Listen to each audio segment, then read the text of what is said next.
Richards trying to scoot in there alone. It pinballs to the crease. Let's get it. Oh my God! Here we go. You're listening to the Pod Street Blues Podcast with your hosts, Derek. How you gonna get it, Bubba? John. Matt Casey. Unnecessary, but totally necessary. And Hoagie. What's not to love?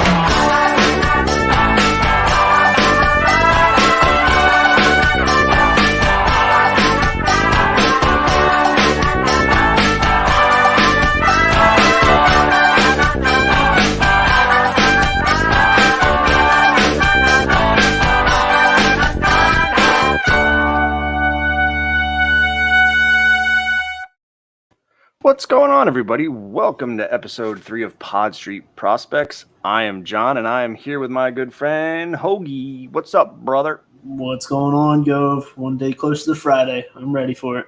Yeah, it's one day closer to the end of my summer vacation, man. Yeah, when does that end for you?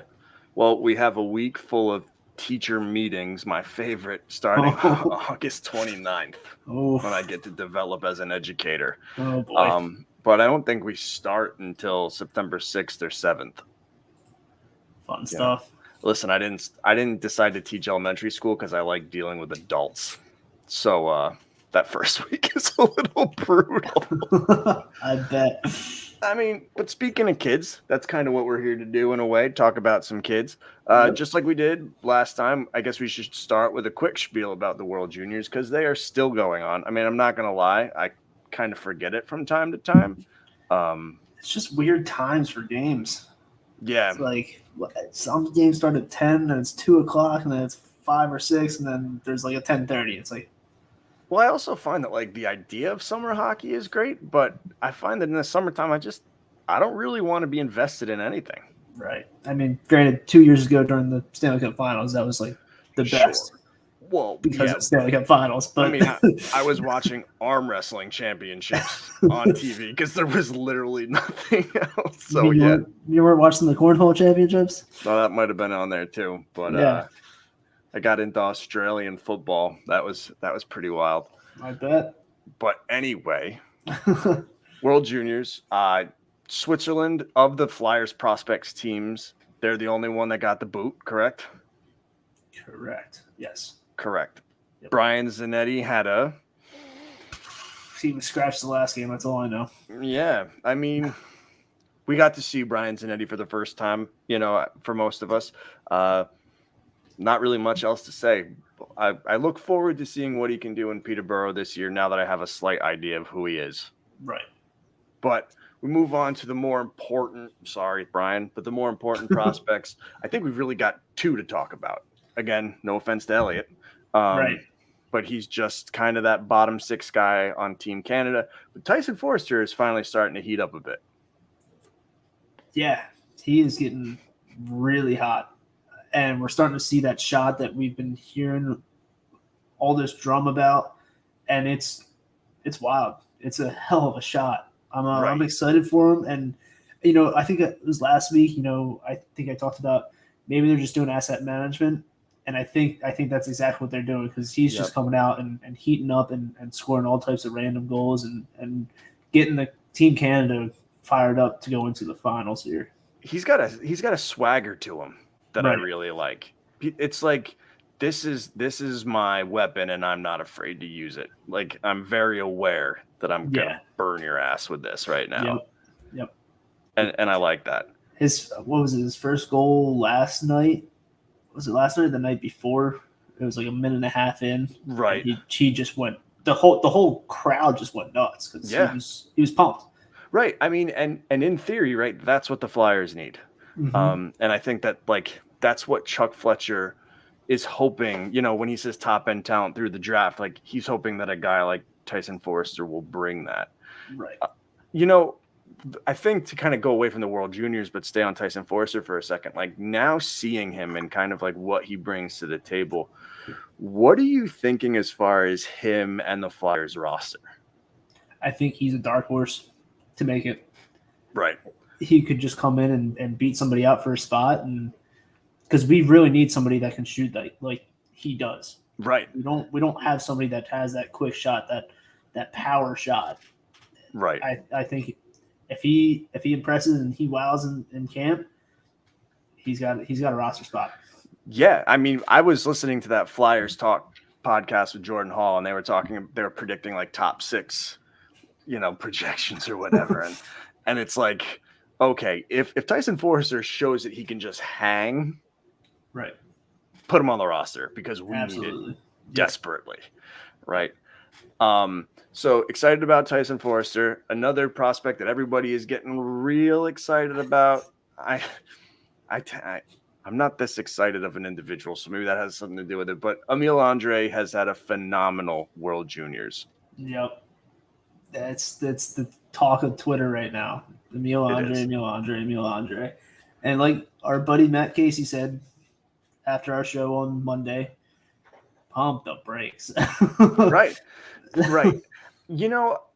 First of all, it's exciting that this guy is having a great World Juniors, right? That, to me, like, you can look at that in a vacuum and you could just go, well, this is exciting. This is awesome. It's fun to see a Flyers prospect pretty much being like the best defenseman at the tournament. However, I look at Emile Andre or most other prospects similar to the way that I did a Razor scooter growing up. Like, everybody wanted a Razor scooter. They were the coolest damn thing, right? You couldn't wait to like spin them around and do little jumps until you got one. And you realized that they sucked on sidewalks. They sucked on the road. Like, they just weren't what you thought it was. And then you got whacked in the shin and it was all over. Right. And then you put it in the shed. Yep. And then you never use it again. Like, to me, like the Elliot Denoyers, the Emile Andres, like when they have these moments, it's the Razor scooter moments for me. Right. Let's see what happens when you get one in your house, you open it up and actually take it for a spin. That'll be interesting to see once he comes over to North America, which we talked about on Monday as well. Right. Yeah, exactly. And that, again, the big test for him, SHL this season, then we'll see what happens. Mm-hmm. But is there anything else that you really want to add about the World Juniors before we kind of move on? Not really. Shocked that USA got bumped. I know. I mean, what is going on? Right. I mean, it wasn't a star-studded roster. No. But you're always expecting USA to be in the top 4 every year. And it was just a shock to see Czechia take them down last night. Well, hopefully it gives them some hunger to actually go out and, kick some ass in December. Right. But anyway, before we move on to kind of the guys that we're going to talk about this episode, as we've been taking our journey through the farm system, we have some prospect news, kind of, sort of, not very exciting news, but it does involve 2 of the Flyers prospects that have kind of gotten lost in the shuffle. The first one's Gavin Haynes. Gavin Haynes playing for North Dakota. I believe he was a 6th round pick. Am I right there, Hoagie? 6th round, 174th overall. Yep, 2018. Yep. So I was under the assumption that if the Flyers didn't sign him by August, whatever. 15th, thank you. At least one of us does his homework. I got the screenshot on my phone. Well, there you go. That the Flyers would lose his rights. However, he is going back to North Dakota for 1 more year. So the Flyers retain his rights until next summer. Now, Hoagie, do you know anything about Gavin Haynes? I don't, unfortunately. No. I mean, he's not a real exciting player. He is somebody that, of course, is going to get that bottom 6 role stamped to him. But I could see him in a situation where it's like it would have to be with the right team, but like that other piece to like a second line. Like, right. He's not the one that's going to score the goals, but he is like a smart player who's disciplined, who you could plug there if need be. But he's not going to provide you the offense. So what you're talking about is like a Scott Lawton type. Yeah, like kind of when like if he needs to be in the second line, he's there. Sure, and just not the offensive pop. He knows his role. Yeah. Right. So I am interested to kind of see if the Flyers would sign him, just because like it's not bad to have somebody like that in your system. Right. And you're going to start recycling some of these people are going to make their way out of here. So he could be an interesting person to hold on to. Someone that I did think would have been interesting to hold on to, Chuck Fletcher and the Flyers decided not to. Jack St. Ivany from Boston College, right? Flyers did not sign him. Correct. Yeah, 4th round pick. 4th round, 112th overall, 2018 again. Both 2018s. Another Hextall guy. Not flashy at all, but again, smart, disciplined. I mean, before Boston College, he was on Yale, and I think he was like one of the top guys in that defense. Mm-hmm. I just think that and I want to go to you. I don't know if you have anything to add here, but I just think somebody like him, when it's that they have a strong enough foundation where it's, they can't be that bad. I feel like an Emile Andre could be really good, or it could go to shit. Right. I think somebody like St. Ivany, you're safe, where he wouldn't have been a bad person to keep, again, with the understanding that eventually some of these guys are going to make their way out of here. Yeah, makes sense. I mean, I don't know much about him, but I mean, right. It just kind of speaks volumes as it's a Hextall guy. And I think Fletcher has kind of made his stance known on who his guys are and who Hextall guys are. Right. Because he's not signing them. He's not bringing them on.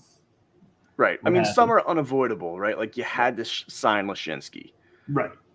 You had to sign Allison. There are certain ones where it's you couldn't get away with it, but people like Hayne or St. Ivany, they're not doing anything that jumps off the page. Mm-hmm. Yeah. And in Chuck Fletcher's mind, he's probably well, I drafted players like that, but they're better because I'm smart and I really know what I'm doing. All right. So anything to add there? No. Yeah, I didn't think so. Well, let's move on to somebody who I think we're going to have plenty to talk about. Do you want to introduce our first fella? Yeah, real quick, I'm going to hit this.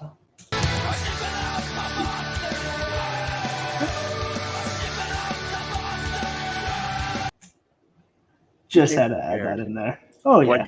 I guess we should tell everybody that everybody we're going to talk about is playing in the Boston area. Yep. So first topic is Jay O'Brien, another 2018 pick, 19th overall. Last season played with Boston University, 24 games played, 10 goals, 12 assists. Another Hextall guy. He's a super senior with Boston University, and I don't know if he's getting lost in the fold or what's going on here, or he's an interesting player. Well, so here's the thing, right? Whenever Derek and I would talk about Jay O'Brien, it was this was when Hextall got way too cocky. This is when he was just nope, I 100% know what I'm doing. I am the draft genius that everybody has dubbed me. And you reached for this guy, right? But if you look at his numbers, he does produce. Aside from Providence, which clearly just didn't work out, right? As a freshman, he produces. Yeah, he really does. I mean, he's a natural goal scorer. He's a little small in size, but I want to say all his goals are all tight, right? All dot and below, right? He just likes to have the puck on his stick, and he just likes to shoot. And you can make the argument that that's exactly what the Flyers need. Correct. So, but why is he staying with Boston University for so long? Well, I mean, some players just take a long time to develop, right? I mean, he's still only 22 years old. I think that the problem is he was a first round pick when he probably shouldn't have been. So you look at this and you go, whoa, a first round pick. He's going into his 5th year, not in the organization. What's wrong here? I still don't know how the Flyers cannot extend a contract to him at the end of the year. Why wouldn't they? Right. I mean, he has the pedigree. He has what you're looking for. Like, Right. if it doesn't work out, okay, add him to the list. I don't think anybody has high expectations for this guy right now, including myself. But, like, if he is just a slow developer and he turns out being something, how ironic would that be? That's the one. Sometimes you just gotta let it bake, baby. Right. Right. You know what? I think we said this last week after we got off the pod, and we were talking about who we're going to talk about this week. And he's a Boston kid through and through. Right. Grew up in Hingham, went to Thayer Academy, which is known for producing some NHL talent. Thayer Academy, prestigious high school. I drive by it all the time. You see these kids get out of their BMWs, all Audis, what have you. It's pretty cool. Yeah. But it goes back to the fact of why'd you want to play college hockey? And he wants to win. I think he wants to win a national championship with his hometown college team. Like that. I think that's what it boils down to too, is he doesn't want to go away. Right. I mean, and there's always this idea of like, does he want to be a Flyer? Right. You know, I mean, I think that you have to start thinking about that too when you've gone this far. I mean, we don't know. There could have never been a contract extended to him, you know. But on the flip side, like, this is a guy who went to Providence for a year, was like, nope, this isn't going to work out, and decided to go elsewhere. So, like, who knows? But I just think that it would be stupid to not at least try to bring this guy aboard.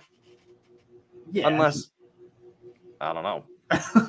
I mean, his style of play just is, it just shows and breeds Philadelphia Flyers hockey. Right. He's gritty. He's tough. He likes to battle for the puck, and he likes to score, man. We need that. Like, we need we kind of get glimpses of like Joel Farabee, right, when he gets tough and gritty and beats the piss out of somebody and then goes down, takes the puck and scores. Right.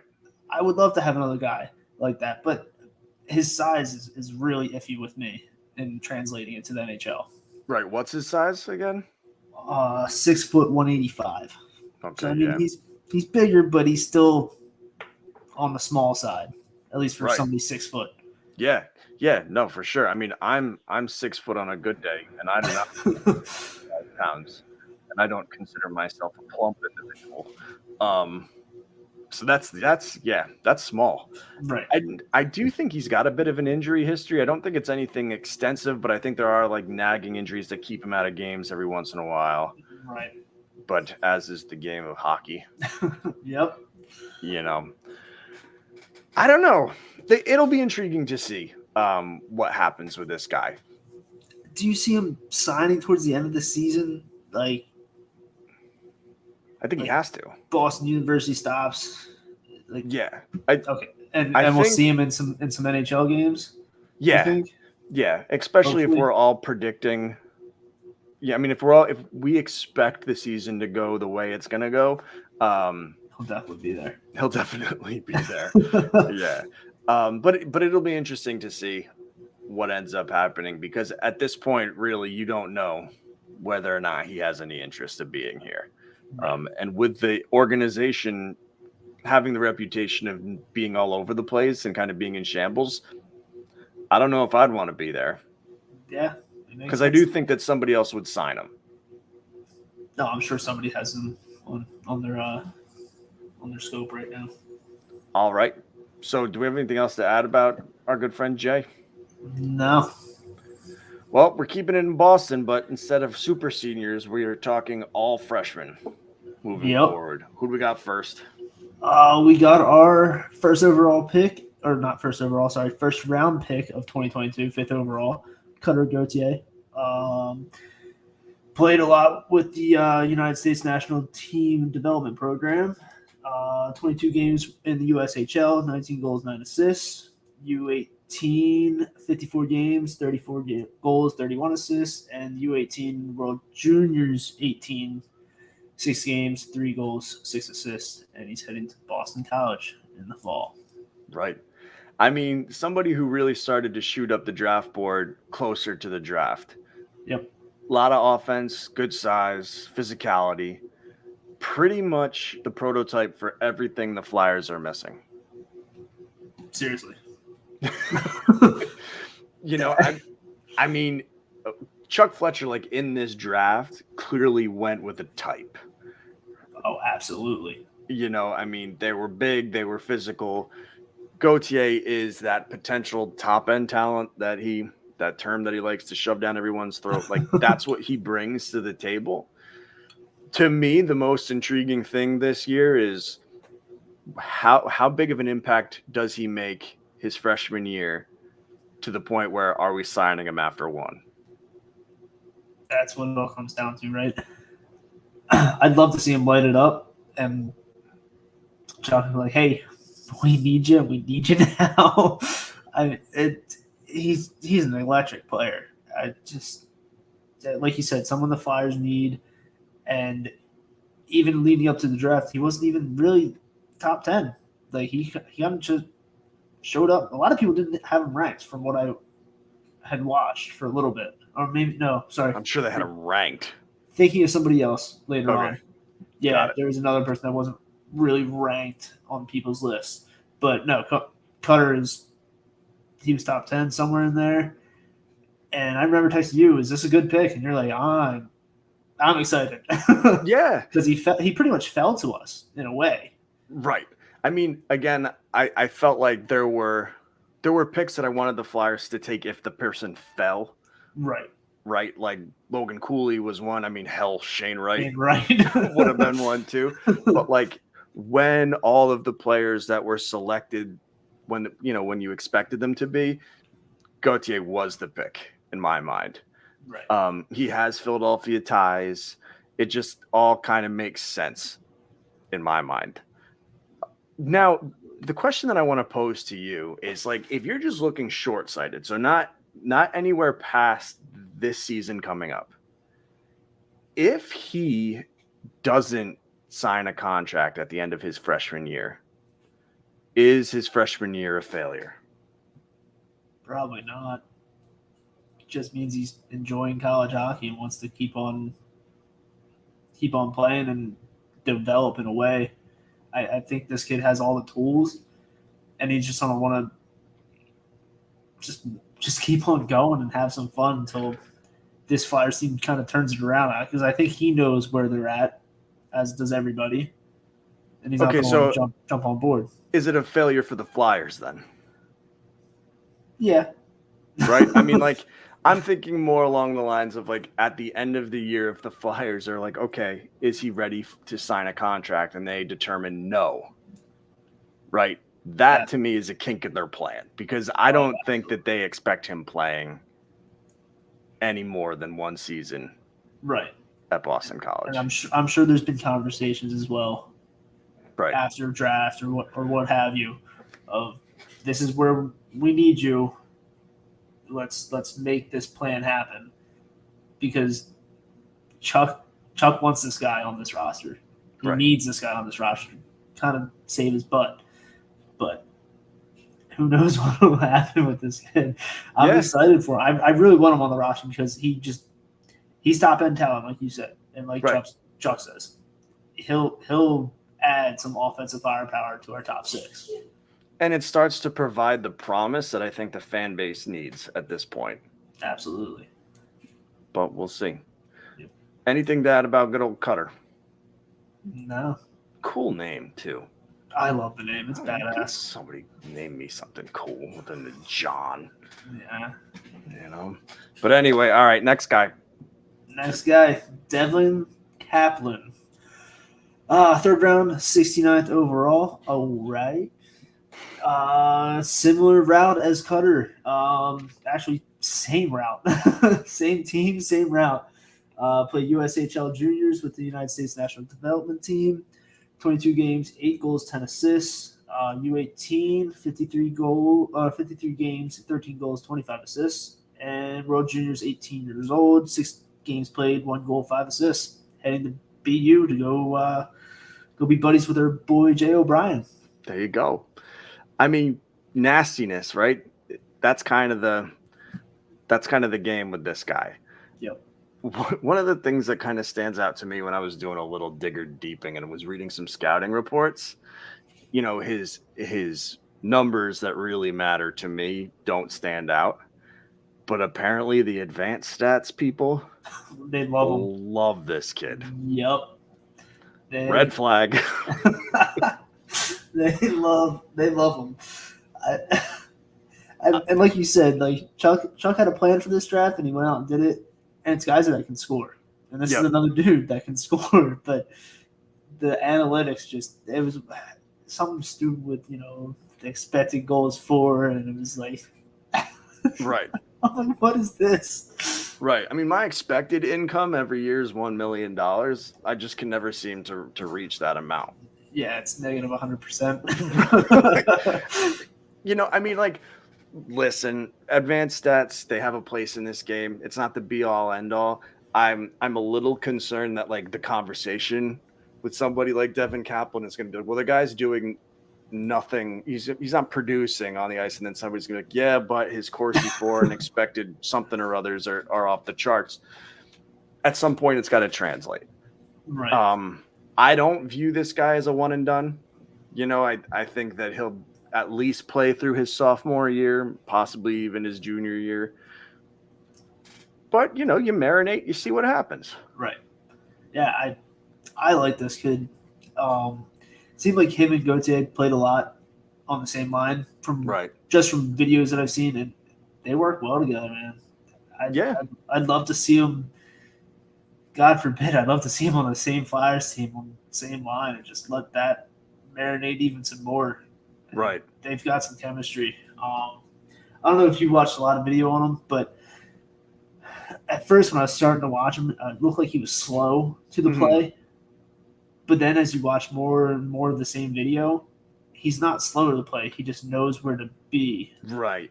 Coming into the zone. He's always like that last guy in, but he's that last guy in for a reason, because he knows that puck's probably coming to him in the slot, and he's just going to rip it.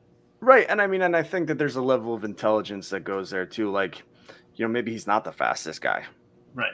Where it's like, okay, then use your intelligence and your understanding of the game to put yourself in a position to be effective. And that's what we need. Like, you're just not going to get a bunch of lamplighters. You're not going to get all of those guys who are going to give you the highlight reel plays. Right. But if he can still be effective in the offensive side of the puck because of his intelligence and his wherewithal to be where he needs to be, yep, I'm all for it. Oh, absolutely. You know who he kind of reminds me of? Who? Braden Shen, in a way.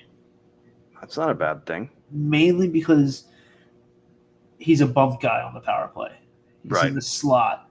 Right. He'd like to take that shot on the slot. Like, yep. He can take it, he'd push it back out and make himself available and just boom, pop. And does he have a brother that we can draft or trade for? Probably. But I mean, it just reminded me of Braden Shen-esque player that we were really developing Shen into that type of guy. And it's worked for him. And Kaplan already has it. And it's exciting to watch. This random thought kind of came to my head, and because we seem to be doing fantastic with time, I'm going to bring it up. We had talked about how Kaplan is more than a one and done guy. I kind of wonder, because Chuck is like, he foams at the mouth for this like camaraderie thing, where if like he can sign Cutter, he then signs Kaplan after his freshman year and goes, I want you two together because you get along, your buddies, right? Your buddies, your line mates. Let's let it happen here. I could totally see it, just because it's Chuck. It's the whole Kevin Hayes-esque. Oh, well, this guy's buddies. This guy went to college. It's that type of stuff. Right. I mean, Chuck probably won't be here.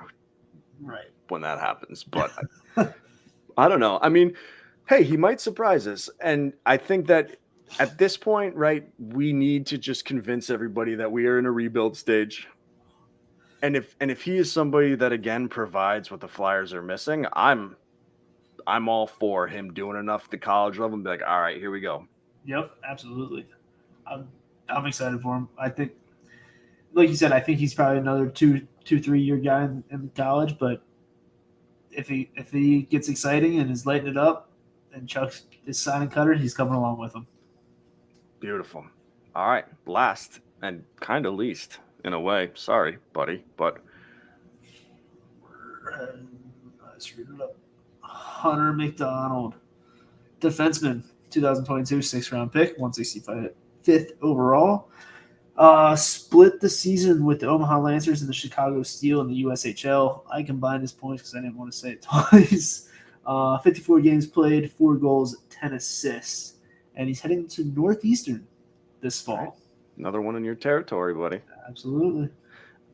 This guy, to me, provides a level of intrigue that it probably shouldn't, because he has size, and he kind of knows the kind of player that he is at this point. Like, he's a defensive defenseman. He's a stay-at-home guy. He's disciplined. He's physical. To me, like, that's the kind of player where it's like, okay, if you already know what you are and we can just work to make you a better version of that, it seems like, all right, you're going to fit in eventually. Right. Like you said, he's a big player, man. 6'3", 207, and I'm sure there's plenty of room to grow with that kid. Right. Dude can hit. Yeah. He reminds me of kind of a Sam Morin in a way. Right. Just can hit, can ragdoll guys, and just I watched one video where guy came across open ice and boom, just lit him up. I saw the same one. Like, oh my gosh, I'm excited for it because like I feel like we've just preached this offensive defenseman jumping into the play type of player lately, right? And we haven't really had this defensive defenseman that we've kind of really needed to hone in on because like we had freaking Sanheim and Myers kind of both wanting to just jump into play and it just didn't work at the time. Right. And I think if we breed our own defensive defensemen and let them come up into the ranks, we'll be set for a couple of years here. Yeah, I mean, for a few reasons, right? For the foreseeable future, our defense is going to be quite expensive. Right? And he's somebody like you mentioned, he's homegrown, you develop him, and you just know that he's your third line guy. He's only going to make so much money. You have him there. It's a perfect situation. If you look in the pipeline, there is really nobody who fits his mold right now. Not anymore. Yeah. I mean, you've got these guys where it's like you might say, Wyatt Wiley is a third pairing defenseman, but he's offensively minded and he's smaller and he's not going to bring you that physicality. Like you have all these guys who are like actually fringe second pairing, ideal situation, but most likely won't ever sniff that. But this guy, it's like, okay, he's kind of our third pairing guy for the future. Yep. Yeah. That's where I cap that third pair. No more. Definitely less. We'll probably see a lot of time in AHL for a little bit, but I mean, when we need them, we're gonna need them. And I think with Sam Morin going down and retiring, this was Chuck's reach saying, this is our new guy to kind of breed and bring up into the ranks here. And if you think about it, right, like he's somebody where you could go the full 4 years without signing this guy and allow him to kind of get that development that you might get in the AHL if he was a higher pedigree, draft pick. Yep. But you can give him the full 4 years. All of a sudden he's 22, 23 years old, and you've got him for however long you want. Right. At a reasonable price. You don't have to go out and spend money on an older UFA. Right. When you've got this guy here. So I'm with you. I'm really intrigued by this guy. Yeah. It's not going to ever give me anything to look at on the highlight reel, but oh, absolutely not. 4 goals, 10 assists in 54 games. It's just fluke plays right there. Right. But as far as like building a team, yeah, he's a perfect piece to have. Absolutely. And he knows what he is. Right. But but I think he wants to get better at what he does as well. Like, I think I watched an interview. He's like, yeah, I'm just a big guy. I like to fight. I like to do this. But I know I have to get better at this stuff. Like, Right. I like that in a player because he might be content with where he's at, but he still knows that there's more to do in order to get to the next level. Right. I mean, knowing who you are isn't necessarily being complacent. It's just like, okay, if I'm going to make the pros, this is what I'm going to be. I've got to be the best this. Like, I don't have to worry about carrying the puck up the ice by myself and trying to score a goal. Like, that's just not – that's not why this team drafted me. Right. I mean, he does have great up ice vision, though. I've watched a couple plays where Sure. Dipsy doing the defensive zone, the guy goes up the ice and he's threading freaking line-to-line passes. Well, I'd make the argument that like a successful NHL team, every defenseman should be able to do that to some extent in today's game. But I mean, with his size and it's probably a smaller ring from what he's playing, but he can make the pass and not – he doesn't double think the pass. Right. He's making the pass and he knows it's going to hit the tape. Where some of our defensemen lately have just, I'm just going to throw it and hope it hits somebody, but it's probably going to be an icing. I'm going to be on for another minute and a half. Yeah. So, I mean, I love it. We spent a lot more time talking about Hunter McDonald than I expected us to. Right. But, again, when you're a team that really needs to start thinking about building from the studs, he could be an important piece down the road. I mean, all of these players that Chuck drafted this year are important pieces right now. Right. Somewhere, some way. Hopefully. I mean, that's what we said about Hextall's guys. Martin Frost, baby. Yeah. But, all right, man. I got nothing else. Do you have something else? I'm good. All right, great. Well, Hoagie's going to be able to watch some of these guys in person, huh? I'm excited. How close are you to the different universities? I mean, the Boston College, Boston University are right in the city. I'm 45 minutes. Right. Traffic. It's not too bad. Northeastern, I'm not quite sure, but isn't that in the city too? I think it is. I forget where though. I don't go in the city. But also, like, it depends on where they play. Like, right. I don't know if there's a rink on the campus. If I they're think BU has a rink. Yeah. I can't even pass it, but when Beanpot comes around, gotta get you some creds. Yeah, when Beanpot comes around, I'm definitely going to be there because it's just going to be a wild time. Yeah. There's nothing like a Boston College hockey game. Right. There's nothing like it. I went to one when I first moved up here, and I was like, this is the best. Right. They like their college hockey. The college hockey. I mean, Minnesotans might argue that Minnesota high school hockey is better, but right. I'm neither, so I can't really speak to that. Hockey in New York is kind of boring. Especially on Long Island. Yeah. Hey, Sonny Milano. Oh, boy. All right, buddy. Well, that's it for this episode. You can find Hoagie at Pod Street Hoags, all spelled out. You can find me at Pod Street Gove. You can find this podcast on all your various podcast listening receptacles. A quick shout out to our affiliates. We've got Flyers High and Wide and the boys at 5 Minute Major. Hoagie, do you have something else you want to say? No. Okay, you want to say something? No. All right, well, that's it then. Bye now. Bye now.